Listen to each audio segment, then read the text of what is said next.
Doctor आता श्री श्री श्री 1008. मी तसा मॅथमॅटिक्सचा विद्यार्थी आहे. माझ्या डोक्यामध्ये सारखं मॅथमॅटिक्स फिरत असतं आणि मी मॅथमॅटिक्सला देवच बोलतो. A subject which gives peace, satisfaction, happiness and bliss is known as mathematics. आणि ह्या गोष्टी परमेश्वरच देतो सगळ्यात. साक्षात जर परमेश्वर तुम्हाला पाहिजे असतील,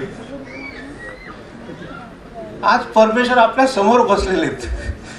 परमेश्वर असे दुसरे काही असं हे नाहीये की काय म्हणतात त्याला आपण कल्पना, असे काही नाही. प्रत्यक्ष आपल्या समोर हे जगद्गुरू बसलेले आहेत, हे आपले परमेश्वरच आहेत, बाकी दुसरं काही नाही.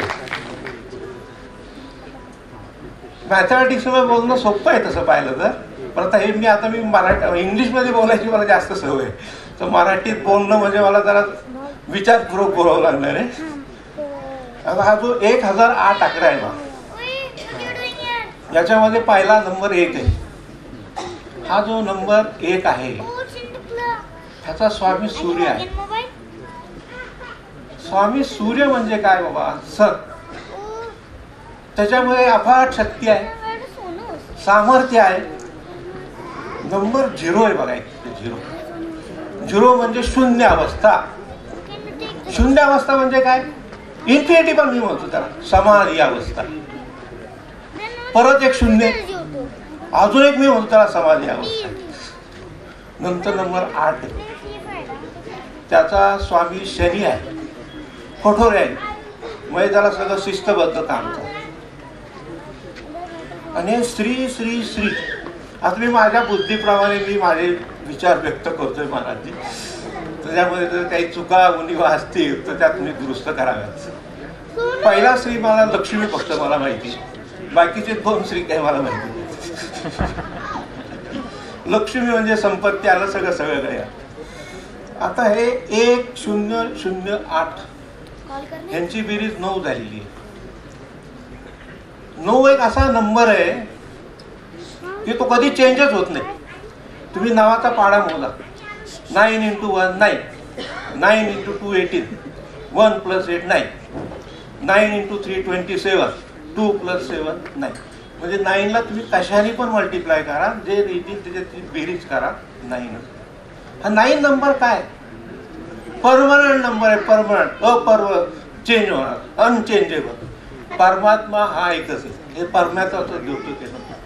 तुम्हाला हे डिग्रीवरून असं वाटतंय की हे सगळे जे काय आहेत ते गुण त्यांच्यामध्ये आहेत. आपले जे महास्वामी जे आहेत, ही इज स्ट्रॉंग लाईक ए सन, म्हणजे सूर्यासारखे सामर्थ्यवान शक्तिमान असे आहेत.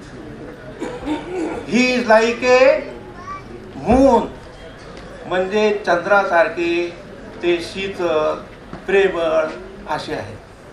Number 3 he is a radiant like A star, म्हणजे तारे कसे चमकतात त्या पद्धतीने चमकणारे लोक आहेत. त्यांचे प्रत्येकाचे चेहरे पाहतात, त्याच्यामध्ये किती सात्विकपणा आहे. आणि हा सात्विकपणा ऑटोमॅटिक येत नाही. परमेश्वर कुणाला सुद्धा भेटत नाही. माझ्या मतानुसार जर परमेश्वर भेटायचा असेल तर तुमचं जे अंतःकरण आहे ते शुद्ध अंतःकरण पाहिजे, शुद्ध आचरण पाहिजे आणि परमेश्वराचा सतत नामस्मरण पाहिजे. ह्या तिन्ही गोष्टी करणारे हे लोक आहेत. त्यामुळे ते परमेश्वरासारखेच दिसतात. प्रत्येकाचे चेहरे पहा, त्यांच्यात काही काही अशी शायनिंग आहे त्यांच्यामध्ये. हे माझं एक ऑब्झर्वेशन आहे. हे असे आपल्याला he is a courage of mountain, म्हणजे पर्वतामध्ये जे काही करेज असतं ते न हलणारे असं टाईपचं त्यांच्याकडे करेज आहे. They R A ocean of happiness, म्हणजे समुद्राचं जे हॅपीनेस आहे त्या पद्धतीने. ज्ञानसागर आहेत ते, ज्ञानाचा सागर त्यांच्याकडे. काशीपीठ पहा, हे ज्ञानासाठी प्रसिद्ध आहे आणि त्यांनी खरोखर त्या पद्धतीने काम केलं नाही. म्हणजे त्याच्यामध्ये तीळ मात्र शंका नाही. असं जीवन जगणं हे किती अवघड आहे. आता संतांची जन्म कशासाठी होतो? मानव कल्याणासाठी, मानवाचा उद्धार होण्यासाठी, धर्माचा प्रचार करण्यासाठी. आणि हे कार्य ते अगदी उत्तम पद्धतीने करत आहेत. गुणवान विद्यार्थ्यांना ते एकत्र करतात, त्यांचा सत्कार करतात, नवीन जी पिढी आहे त्यांच्या पुढे आदर्श घडवून देतात, दाखवतात. म्हणजे फार मोलाचं कार्य आहे. म्हणजे साध्या मुलाचं काम नाही. आता एवढे लोक गोळा करणं, एवढं उत्तम पद्धतीने हे कार्य घडून आणणं, हे इथे परमेश्वर आहेत म्हणून शक्य आहे. मी आल्यापासून बघा एक इतकी निशब्द शांतता आहे, कुठे आवाज नाही, गोंधळ नाही, काही नाही. आता मी UPSCची सुद्धा लेक्चर देत होतो 3 तास एका दिवशी, अगदी शांत होता, फुल टाईम. म्हणजे 3 तास कधी पाणी पिणं नाही, उठणं नाही, काय नाही. अगदी मुलं इतकी तन्मयतेने ऐकायचे. आणि तीच मुलं IAS ऑफिसर होतात, मोठे मोठे आपले जे राजमाने साहेब त्यांच्यासारखे DCP होतात. हे महत्वाचं आहे त्याच्यामध्ये घेण्यासारखे. आता मी जे काय घडलो आहे त्याच्यामध्ये 2-3 गोष्टी आहेत. पहिली गोष्ट म्हणजे माझ्या आईवडिलांची पुण्य आहे. ते काही जास्त शिकलेले नव्हते, काही नव्हते, त्यांना लिहिता वाचता पण म्हणजे जास्त येत नव्हतं. आईला तर काहीच येत नव्हतं. म्हणजे मी माझ्या घराण्यातला म्हणजे पहिला ग्रॅज्युएट म्हणा किंवा असं म्हणलं तरी चालू शकतो. नंतरचा भाग आला माझी पत्नी.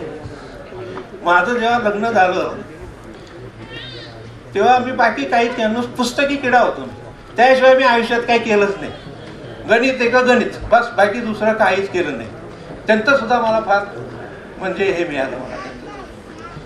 नंतर जेव्हा मेनकुदे मंगल कार्यालयामध्ये, भिकूबाई मेनकुदे मंगल कार्यालयामध्ये, तिथे माझा भिकूबाई कैलासवासी भिकूबाई मेनकुदे स्मृती पुरस्कार मिळाला.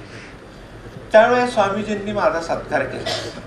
त्यावेळेस माझी degree MSc, MPhil, DHE, PhD mathematics Poona university. आणि पुणा युनिव्हर्सिटीत मी फर्स्ट होतो मॅथमॅटिक्स.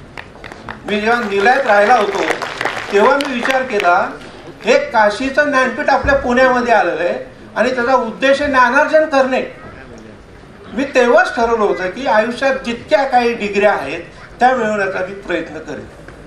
त्यांचा मला 2019 साली आशीर्वाद मिळाला, अनंत आशीर्वाद दिला त्यांनी त्या भाषणामध्ये. आणि त्याचा तुम्हाला इफेक्ट सांगतो मी काय, की मला 2020 मध्ये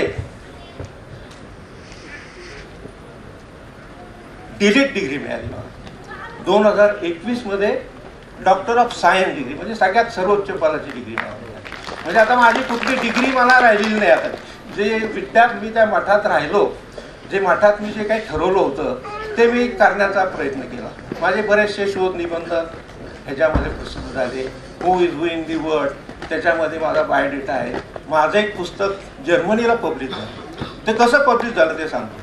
international Congress of mathematician, first time in India, हैदराबादमध्ये इंटरनॅशनल कॉन्व्हेन्शन सेंटरमध्ये ती अरेंज केली होती. First time in India. त्यासाठी 5000 मॅथमॅटिशियन होते. त्यापैकी 2000 इंडियन मॅथमॅटिशियन होते. आणि तिथे त्यांनी पेपर मागवले होते, रिसर्च पेपर तुमचे. तिथे मी एक माझा रिसर्च पेपर पाठवला होता आणि त्यांनी तो ॲक्सेप्ट केला आणि इन्व्हायटेड टॉकमध्ये मला टाकून दिलं त्यांनी. युनिव्हर्सिटीमधले काही प्रोफेसर होते, ते होते, ते सगळे पोस्टर सेशनला होते. मी कॉलेज बनला होतो, वाडिया कॉलेज. तरी मला त्यांनी पेपर सिलेक्ट केला, इन्व्हायटेड टॉकमध्ये गेलं. तिथे मी लेक्चर दिलं. लेक्चर दिला मला 24 तासात जर्मनीतल्या सायंटिस्ट लोकांनी मला कॉन्टॅक्ट केला. We are ready to publish your research work in the form of book. आणि within 6 months they have publish that book. आणि ते बुक ऑल ओव्हर वर्ल्डमध्ये फिरते as a reference book. Those for doing PhD. इंजिनिअरिंगमध्ये जे लोक PhD करतात किंवा मॅथमॅटिक्समध्ये PhD करतात त्याच्यासाठी ते एक रेफरन्स बुक म्हणून ते तयार झालं. हे जे काही झालेलं आहे हे मी महाराजांचे आशीर्वादच, त्यांना फुल क्रेडिट देतो, बाकी दुसरं काही नाही.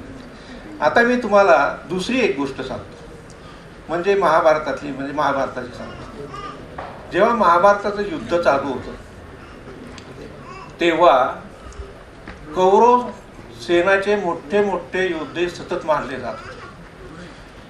त्या ह्याच्यामध्ये भीष्मगुरु, द्रोणाच्या भीष्मगुरु सुद्धा होते. एके दिवशी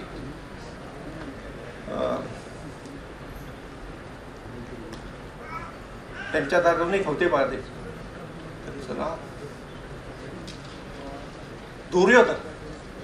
दुर्योधनांना राग आला आणि त्यांनी व्यंग त्यांच्या पुढे केलं. भीष्मगुरु व्यथित झाले, त्यांना वाईट वाटलं. त्यांनी लगेच घोषणा केली की उद्या सर्व पांडवांचा वध मी करणार, भीष्म प्रतिज्ञा होती. ही बातमी सगळीकडे पसरली. पांडवांना समजली ती बातमी, ते अस्वस्थ झाले. द्रौपदी सुद्धा फार अस्वस्थ झाली. थोड्या वेळात तिथे श्रीकृष्ण आले. श्रीकृष्ण आल्यावर त्यांनी पाहिलं हे सगळे अस्वस्थ झाले. आणि भीष्मची प्रतिज्ञा घोषणा म्हणजे अशी घोषणा की तिला कोणीच हे करू शकत नाही. ते आता ह्याला काय करायचं. मग श्रीकृष्ण द्रौपदीला म्हणले चल माझ्याबरोबर. द्रौपदीला ते घेऊन भीष्म गुरूंच्या दालनामध्ये गेले आणि सांगितलं तिला फक्त तू तिथे जा आणि नमस्कार कर, बाकी काही करू नको. द्रौपदीने भीष्मगुरूंना नमस्कार केला. त्यांनी लगेच बोलले ते सौभाग्यवती भव. मग ते म्हणले तू वत्स इतकी रात्र झाली, तू एकटी कशी आली. नाही म्हणले माझे बंधू श्रीकृष्ण माझ्याबरोबर आले. मग ते म्हणले चल मी तुला सोडवायला, तू बाहेर थांबलेले होते.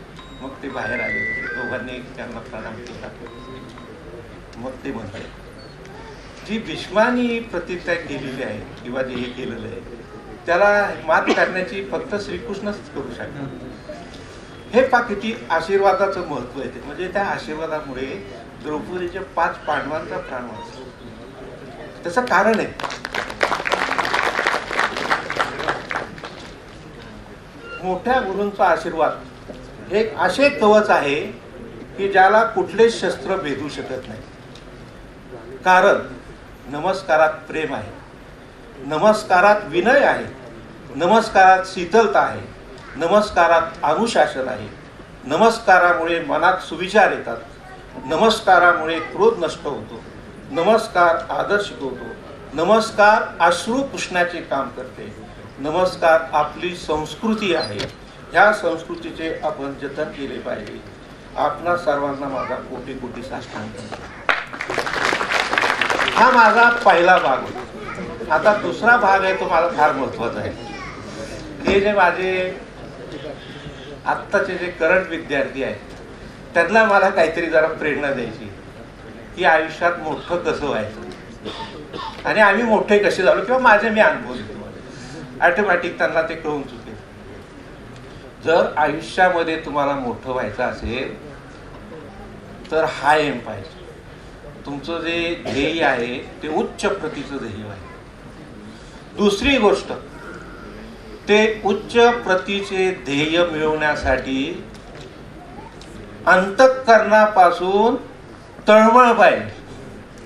आता तळमळ म्हणजे भूक पाहिजे. थोडक्यात मला आता भूक कशी पाहिजे. जेव्हा रामकृष्ण होते परमहंस आणि विवेकानंद होते, विवेकानंद त्यांना म्हणले मला परमेश्वर दिसला नाही, मला कधी दिसतच नाही. ते म्हणले चल तुला उद्या दाखवतो म्हणले. त्याला समुद्रावर घेऊन गेले. त्यांना लोक पाण्यामध्ये हे केलं आणि काढलंच नाही. त्यांचा जीव एकदम कासावीस व्हायला. मग ते म्हणले अस्वस्थ झाले. मग ते बाहेर आले. म्हणले तुला परमेश्वर दिसला का. नाही म्हणले.